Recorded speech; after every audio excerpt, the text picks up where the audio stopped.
The Seattle Seahawks are in a very interesting position as they enter into this 2025 offseason. They have to make a lot of important decisions. They're hoping to contend into the next year, and none more important decision than what to do about the quarterback position. The team is going to have to make a decision on Geno Smith, and it's two different directions you have here. It is not merely wait out the last year of his contract and ride it out. You either need to decide to give him an extension or move him in a trade, as there's probably going to be a team that would at least give him a moderate extension at that. And so in that spirit, and not only determining whether or not to sign Geno or to move him, also comes with what is the alternative. As many people have proposed, if you're going to move on from Geno, and if the intention is to contend in 2025, then you need to find a better option if you're going to move off of him. And I don't think anybody would deny a guy like Joe Burrow would be that kind of option. Now, before we get into this discussion, I'm just going to say right out the jump here, yes, this is a long shot kind of situation. No, it is not necessarily likely that the Bengals are going to move Joe Burrow in a trade. But Burrow just a couple of days ago came out in a media session talking a little bit about his worries looking at this Bengal organization and the many people that they might lose out of that locker room this offseason. And I would believe that it was a little bit of a shot across the bow of Bengals ownership saying a little bit of, careful here. You're going to let all the talent walk out and have me go through a rebuild and just have me accept that. And we just saw with a guy like Myles Garrett right now that this is as much a player empowerment age as ever before. And so there is a little bit of this door opening, albeit again to say, I understand it is a long shot, but let me try to make a little bit of my case as to why this could potentially be something that pops up. First, the Cincinnati Bengals organization is undoubtedly cheap. They do not have much money to spend. They are profit driven year by year,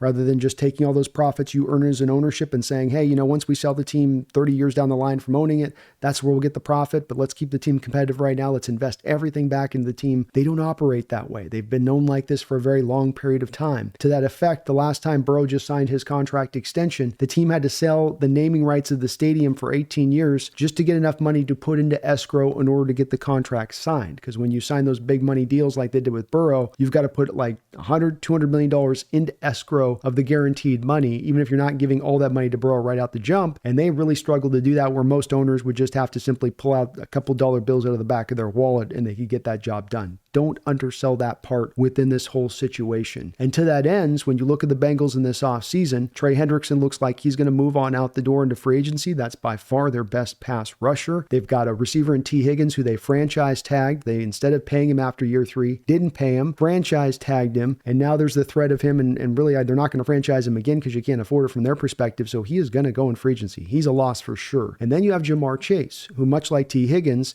had a strong argument to be made that you should pay me after year 3. I've earned my money. The contract negotiations between the Bengals and him went down to the wire last year in training camp. They couldn't come to a standing on it, and then he was kind of angry at that at the end of things. He was a little bitter by that. And now with Jamar, you've pushed this an extra year forward to where now technically, yes, the Bengals have Jamar under contract. They don't have to franchise him because he's on the rookie deal of a first rounder, but at the same point in time could become disgruntled really quick and try to force his way out of town. And if he does force his way out of town, if the Bengals do then have to go offload him and get good draft capital back for him, other guys get lost. A guy like B.J. Hill, a very useful defensive tackle, goes. And then you're coming back to Burrow saying, okay, 28 years old, we're going to have you start to go through a rebuild with us now. I don't know if Burrow's signing up for that. Do you?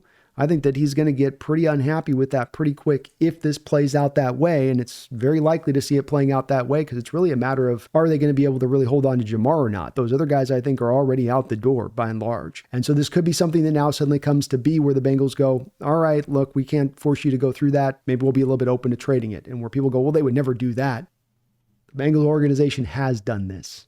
The Bengal organization at one point in time in their history has taken a number 1 overall pick at the quarterback position that was a successful pick, that was a home run pick for them, a guy that got his knee shredded during his time playing for them, play a really high level, very talented kid who got to the end of his road there with Bengals and go, hey, you're kind of cheap here. You're not committed to winning. I'd like to go somewhere else where I at least have a chance. And they moved that player, who was Carson Palmer back in the day. And Palmer, though they just kind of threw him to the Raiders and they were kind of being mean about it with that when they did that, they did and were willing to move him. So there has been also a past with this very same ownership group taking a number 1 overall quarterback who's been successful there, not a bust, and still being willing to move him, albeit I'll say maybe Burrow is a little bit more of a better player. Again, though, this comes down to if he's squawking a little bit and pressing for this, maybe the Bengals look at it like, hey, we'll get all the draft capital back for Jamar, and we're going to maximize the draft capital we got back here for Burrow because we're going to get a godfather offer offer back from him, would package all that together and then really kick off this rebuild in the right way, staying in the pocket of being a little bit bargain basement in our approach. Let's just call it that. So does Burrow become available if they can kind of push these kind of conditions? We'll see. The cost would be huge. It would be well worth it, in my opinion. I call it a godfather offer because it's the make an offer you can't refuse. It's going to have to be that. There's going to be a ton of teams out there competing, maybe even teams within our own division.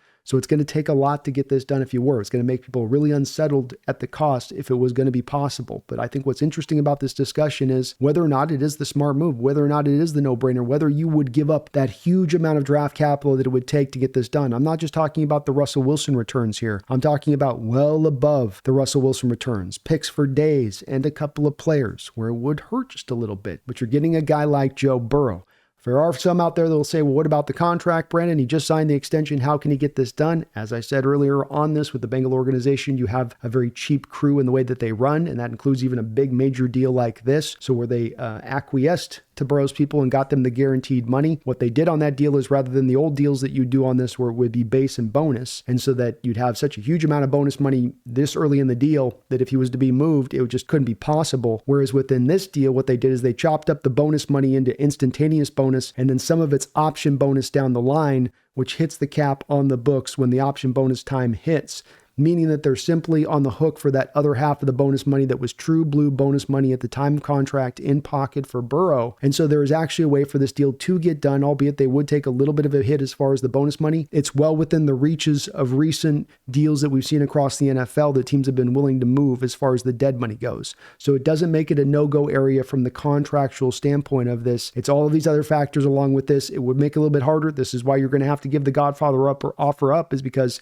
yeah, you're going to have to outpace teams for his services with the Bengals, but then also you're going to have to give the Bengals that little extra too for the fact that they've got to eat a bit of that dead money. The good side of this is that then you get Burrow back on the other side of that contract in a position where now you're only on the hook for that base and those option bonuses that are clicking along over the next couple of years. So your cap's actually in a really good situation on the end of making this trade, especially if he's not doing some weird thing like trying to drive for some new deal, which I just don't think he could get in the equation of this. So look, is this a long shot at best? Yeah, it's a long shot. But do you want to be ready as an organization for this potential? Do you want to make sure you're communicating with the Bengals ownership to make sure they're not going to go down this line this year? And if it does become available, be prepared with that kind of offer that could blow everybody else out the water in order to pull them in, if that's the intention, if you're sold, if you feel like that's going to get it done. Just a food for thought, something interesting to track. And again, we got Burrow just a couple of days later. There was already some suspicions of this, starting to speak a little bit about this. I just look at that Bengals team, that organization, and I don't have a lot of faith they're going to retain these guys, that they're going to keep the core together. They haven't kept the core together here in my lifetime of watching them, even for teams that are really good, even for teams that went to the Super Bowl. They always come back to their old ways. You can count on that. We'll see. It'd be interesting if it suddenly pops up, but just something to think about. Thanks for watching. My name is Brandon Kane. This is the Hawks Nest. Please hit the like button. Please subscribe. But don't you ever forget, go Hawks.